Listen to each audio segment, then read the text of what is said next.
First, kailangan natin ng screwdriver and system unit. Then, kailangan natin tanggalin yung mga wirings na nakakonect sa motherboard and power supply.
Ngayon, ibabalik na natin itong motherboard.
Then, i-assemble naman natin itong mga wirings dito sa motherboard.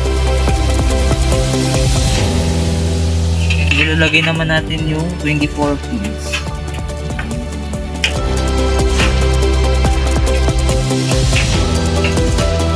And babalik naman natin itong SSD.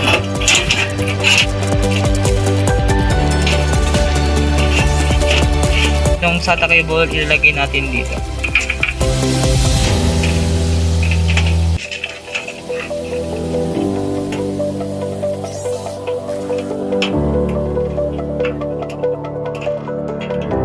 Then itong audio babalik naman natin dito.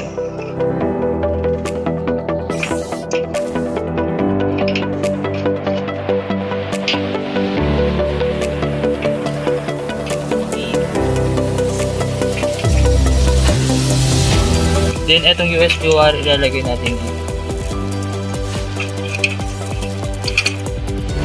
Then itong power LED. Dapat nakaharap yung pangalan niya. Yung mga tag niya.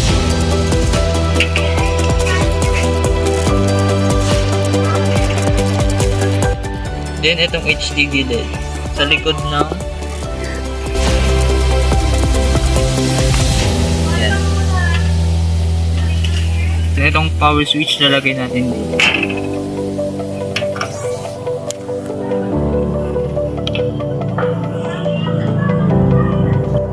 Then itong reset lalagay din natin dito.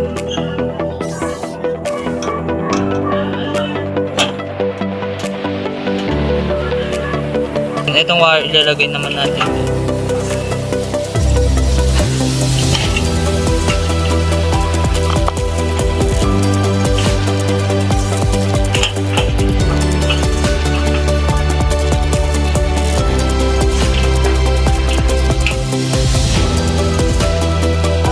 Ngayon ilagay naman natin itong wire ng power supply.